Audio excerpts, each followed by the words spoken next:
नमस्कार, प्रभा साक्षी पॉडकास्ट में आप सभी का स्वागत है। आज के इस पॉडकास्ट में बात करेंगे कि रशिया की लूनर डिप्लोमेसी चांद पर क्या गुल खिलाएगी भारत चीन की दोस्ती। तो आइए सुनते हैं आज के इस पॉडकास्ट को। लेकिन उससे पहले अगर आपने हमारे चैनल को सब्सक्राइब नहीं किया है तो जरूर कर लें, ताकि आप रोज ऐसे ही इंटरेस्टिंग और जानकारीपूर्ण पॉडकास्ट सुन सकें। वैसे तो चंद्रमा धरती का स्थायी उपग्रह है और इसके चमक ने हमेशा से इंसानों को अपनी ओर खींचा है। बहुत जल्द चांद पर न्यूक्लियर पावर प्लांट होगा। ये बात आपको भले ही हैरान करे, लेकिन निकट भविष्य में ये संभव होने जा रहा है। रूस चांद पर न्यूक्लियर पावर प्लांट लगाने जा रहा है।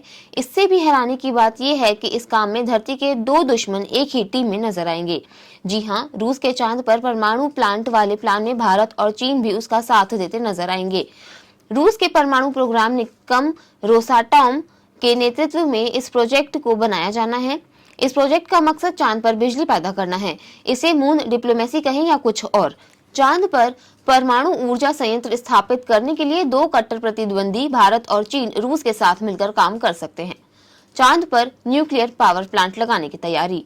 यूरेशियन टाइम्स की एक हालिया रिपोर्ट ने रूस की सरकारी स्वामित्व वाली समाचार एजेंसी टैस का जिक्र करते हुए दावा किया है कि रूस और चीन भारत के साथ मिलकर चांद पर न्यूक्लियर पावर प्लांट लगा सकते हैं। रोसाटॉम प्रमुख एलेक्सी लिकचेव के हवाले से रूसी समाचार एजेंसी टैस ने ये जानकारी दी है।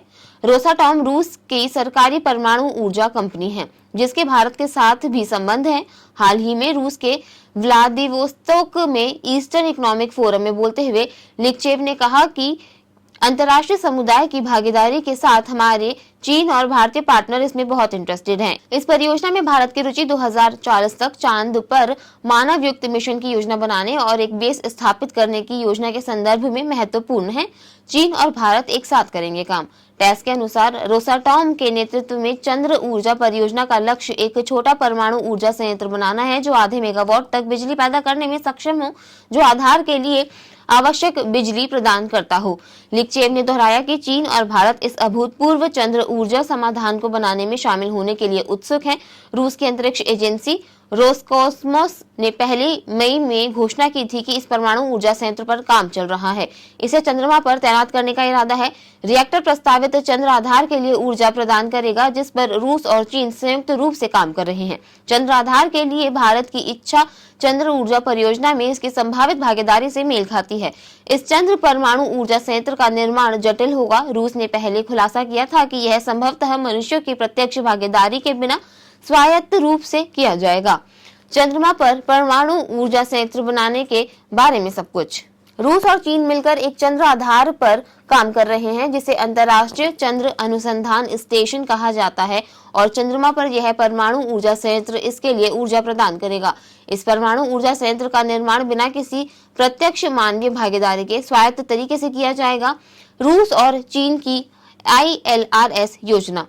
2021 में रूस और चीन ने अंतर्राष्ट्रीय चंद्र अनुसंधान स्टेशन नामक एक संयुक्त चंद्र आधार बनाने की योजना की घोषणा की, जिसे 2035 और 2045 के बीच चरणों में लागू किया जा सकता है। विशेषज्ञों का कहना है कि भारत अमेरिका और रूस के साथ अपने कूटनीतिक कार्ड सावधानी से खेल रहा है। जहां वह गगनयान मिशन के शुभांशु शुक्ला को अमेरिका के अंतर्राष्ट्रीय अंतरिक्ष स्टेशन पर भेज रही है, वहीं अब रूसी चंद्र ऊर्जा परियोजना पर चीन के साथ हाथ मिलाने की संभावना तलाश रही है। भारतीय अंतरिक्ष अनुसंधान संगठन की आधिकारिक वेबसाइट के अनुसार गगन परियोजना में 3 दिनों के मिशन के लिए 3 सदस्यों के दल को 400 किलोमीटर की कक्षा में लॉन्च करके उन्हें और सुरक्षित रूप से पृथ्वी पर वापस लाकर मानव अंतरिक्ष उड़ान क्षमता का प्रदर्शन करने की परिकल्पना की गई है। भारत का गगनयान मिशन। भारत का पहला अंतरिक्ष मानव मिशन, यानी पहली बार भारत इसके लिए जरिए इंसान को अंतरिक्ष में भेजेगा। 15 अगस्त 2018 को भारत के प्रधानमंत्री नरेंद्र मोदी ने इस प्रोजेक्ट का ऐलान किया था। स्वतंत्रता दिवस के अवसर पर लाल किले की प्राचीर से देशवासियों को संबोधित करते हुए इसके बारे में बताया गया था। गगनयान परियोजना मानव अंतरिक्ष मिशन भेजने के भारत की क्षमता को प्रदर्शित करना चाहती है। गगनयान मिशन को 2022 में लॉन्च किया जाना था, हालांकि कोविड महामारी और मिशन की जटिलता के कारण देरी हुई। गगनयान परियोजना महत्वपूर्ण है क्योंकि देश अब अंतरिक्ष की अंतिम सीमा पर विजय प्राप्त करना चाहते हैं, ब्रह्मांड का पता लगाना चाहते हैं और चंद्रमा और अन्य ग्रहों पर नए संसाधन ढूंढना चाहते हैं। एक स्वदेशी क्रू मिशन भारत को इस दौड़ के केंद्र में रखेगा, जो पहले से ही बदलती भू राजनीति को आकार देगा। गगनयान का मिशन 3 लोगों को 3 दिनों के लिए अंतरिक्ष में रखने का है। पहले 3 यात्रियों को 7 दिनों तक अंतरिक्ष में रखने का प्लान था, लेकिन इसे घटाकर 3 दिनों के लिए किया गया। गगनयान के साथ अंतरिक्ष में जाने वाले लोग पृथ्वी की निचली कक्षा में चक्कर लगाएंगे। आज के लिए इतना ही। अगले पॉडकास्ट में किसी और मुद्दे पर देंगे आपको विस्तृत जानकारी। तब तक के लिए जुड़े रहे प्रभा साक्षी के साथ।